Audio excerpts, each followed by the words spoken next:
नमस्कार, प्रभा साक्षी पॉडकास्ट में आप सभी का स्वागत है। आज के इस पॉडकास्ट में बात करेंगे कि जब इस देश के दूतावास में दरवाजा तोड़कर घुस गई फौज, जिस समझौते पर भारत समेत 187 देशों ने किया साइन, उसके टूटने पर भड़क उठा अमेरिका।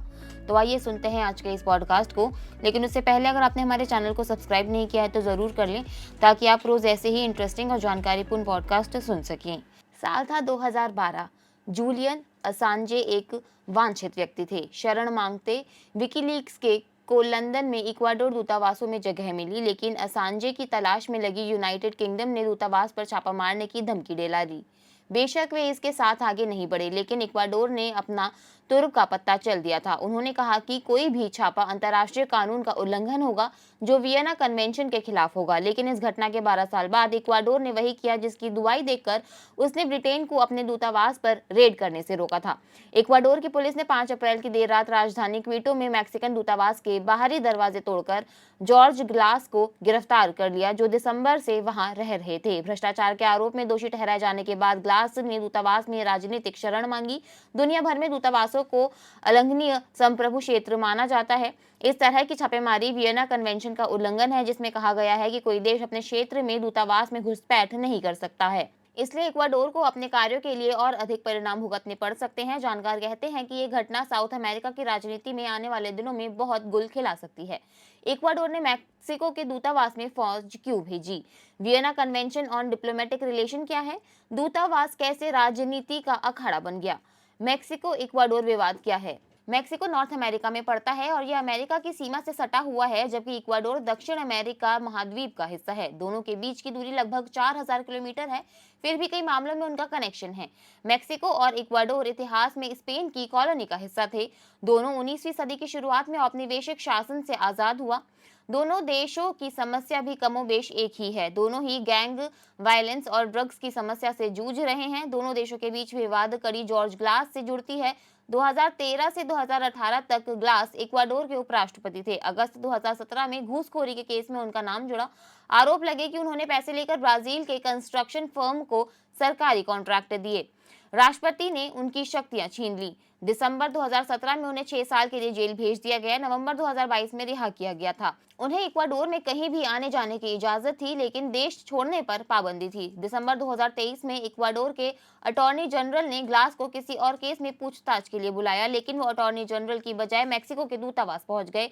वहां शरण मांगते हुए कहा कि उन पर लगे आरोप झूठे हैं, जानबूझकर फंसाया जा रहा है। इक्वाडोर ने इसे गैरकानूनी बताया। 1 मार्च 2024 को इक्वाडोर ने चिट्ठी लिखकर दूतावास में घुसने की इजाजत मांगी, लेकिन मैक्सिको ने इसकी इजाजत नहीं दी। दोनों देशों में तनाव बढ़ गया। 3 अप्रैल को मैक्सिको के राष्ट्रपति ओब्राडोर ने प्रेस कॉन्फ्रेंस में बयान देते हुए कहा कि इक्वाडोर में राष्ट्रपति चुनाव में हिंसा हुई और इसका फायदा पायदान में नीचे खड़े उम्मीदवार को हुआ। उनका इशारा इक्वाडोर के राष्ट्रपति डेनियल नोबोआ की तरफ था। मैक्सिको ने किया इंटरनेशनल कोर्ट का रुख। इक्वाडोर के एक पूर्व राष्ट्रपति को गिरफ्तार करने के लिए पुलिस द्वारा मैक्सिकन दूतावास में घुस जाने के बाद मैक्सिको की सरकार ने इक्वाडोर के साथ राजनयिक संबंध तोड़ दिए हैं। बल का एक असाधारण प्रयोग जिसने क्षेत्रीय नेताओं और राजनयिकों को चौंका दिया और भ्रमित कर दिया। छापे के कारण मैक्सिको के राष्ट्रपति आंद्रेस मैनुएल लोपेज आब्रेडोर ने इक्वाडोर के साथ राजनयिक संबंध तोड़ने की घोषणा की है। उनकी सरकार के विदेश संबंध सचिव ने कहा कि इस कदम को हेग में विश्व न्यायालय में चुनौती दी जाएगी। उन्होंने कहा कि ऐसा नहीं हो सकता, ये नहीं हो सकता, यह पागलपन है। क्वीटो में मैक्सिकन काउंसलर अनुभाग के प्रमुख रॉबर्ट कैंसेको ने छापे के ठीक बाद दूतावास के बाहर खड़े होकर स्थानीय प्रेस को बताया कि मैं बहुत चिंतित हूं, क्योंकि वे उसे मार सकते हैं। ऐसा करने का कोई आधार नहीं है, यह पूरी तरह से मानक से बाहर है। वियना कन्वेंशन क्या कहता है? वियना कन्वेंशन पर भारत समेत 187 देशों ने सहमति जताई है। इसमें कहा गया है कि सभी राजनयिक एजेंट, जिनमें राजनयिक कर्मचारियों के सदस्य और प्रशासनिक और तकनीकी कर्मचारी और मिशन के सेवा कर्मचारी शामिल हैं, उन्हें स्टेट के आपराधिक क्षेत्राधिकार से छूट दी जानी चाहिए। आर्टिकल 22 के तहत मेहमान देश के दूतावास और उससे जुड़ी इमारतों में मेजबान देश के अधिकारी नहीं घुस सकते। घुसने के लिए उन्हें डिप्लोमेटिक मिशन के हेड की परमिशन चाहिए। ये नियम डिप्लोमेटिक स्टाफ के घरों पर भी लागू होता है।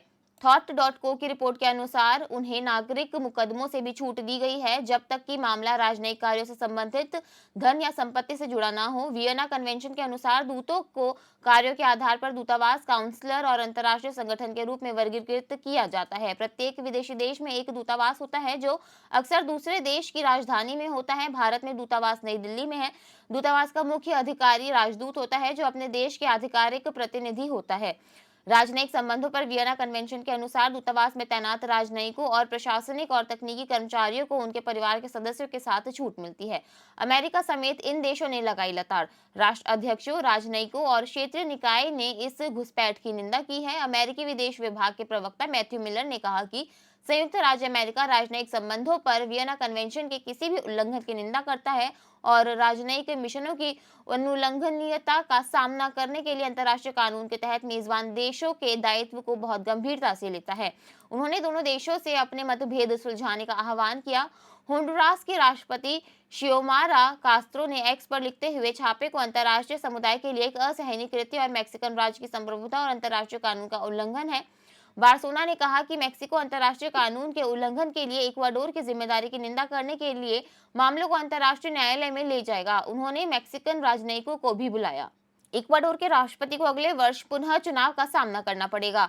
नोबोआ पिछले साल इक्वाडोर के राष्ट्रपति बने जब देश मादक पदार्थों की तस्करी से जुड़े अभूतपूर्व अपराध से जूझ रहा था। उन्होंने जनवरी में देश को आंतरिक सशस्त्र संघर्ष में घोषित कर दिया और 20 नशीली दवाओं की तस्करी करने वाले गिरोहों को आतंकवादी समूहों के रूप में नामित किया, जिन्हें सेना के पास अंतर्राष्ट्रीय मानवीय कानून की सीमा के भीतर निष्प्रभावी करने का अधिकार था।